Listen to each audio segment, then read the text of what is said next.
Assalamualaikum warahmatullahi wabarakatuh. Apa kabar anak-anak? Semoga selalu sehat dan tetap semangat ya. Nah, bertemu kembali dengan Ibu Eni. Pembelajaran kita hari ini tentang sistem reproduksi pada manusia.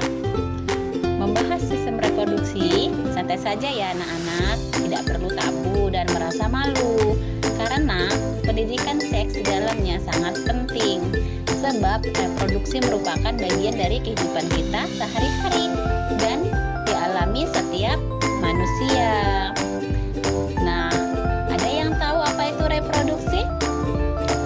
Iya, reproduksi merupakan cara makhluk hidup untuk menghasilkan keturunannya.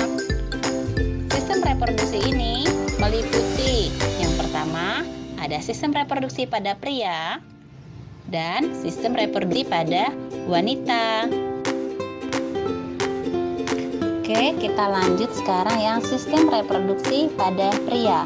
Nah, sistem reproduksi pada pria meliputi yang A, yaitu vas deferens. Nah, vas deferens ini saluran yang berfungsi untuk mengangkut sperma menuju uretra. Dan yang B adalah uretra. Nah, apa itu uretra? Yaitu saluran juga yang berfungsi untuk mengeluarkan urin dan sperma keluar dari tubuh. Yang C, penis. Penis ini berfungsi untuk menyalurkan sperma. Nah, di ujung penis itu ditutupi oleh suatu lapisan kulit yang dinamakan kuluk atau prepucium. Nah, bagian tersebutlah yang dibuang saat proses khitanan atau sunatan. Nah, mungkin yang pria sudah mengalaminya. Kemudian skrotum. Skrotum merupakan kantung yang menggantung di luar tubuh. Nah, fungsinya ini untuk melindungi testis dan mengatur suhu saat pembentukan sperma. Jadi, suhu pada sperma juga harus diperhatikan. Kemudian yang E, testis. Testis ini berjumlah sepasang. Fungsinya tempat untuk pembentukan sperma. Nah, pada testis diproduksi hormon testosteron. Kemudian epididymis.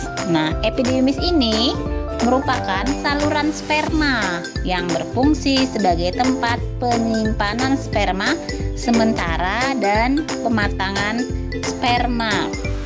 Kita lanjut lagi yang kelenjar cover. Berfungsi untuk menghasilkan lendir yang bersifat basah supaya sperma dapat bertahan lebih lama. Kemudian kelenjar prostat. Nah, di sini berfungsi untuk menyekresikan cairan juga yang bersifat. Kemudian vesicula seminalis berfungsi untuk menyekresikan cairan yang mengandung zat makanan ya, yang digunakan sperma sebagai sumber makanan.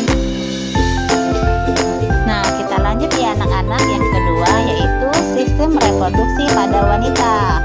Sistem reproduksi pada wanita meliputi yang pertama ada ovarium. Fungsinya untuk menghasilkan ovum atau sel telur serta memproduksi hormon estrogen dan progesteron. Yang kedua ada tuba fallopi. Nah, fungsinya sebagai tempat terjadinya pembuahan atau fertilisasi dan sebagai jalan ovum menuju uterus. Kemudian infundibulum. Nah, fungsinya di sini untuk menampung ovum. Kita lanjut lagi ke uterus atau rahim. Nah, fungsi dari uterus di sini sebagai tempat tumbuh dan berkembangnya embrio selama 9 bulan. Kemudian ada endometrium.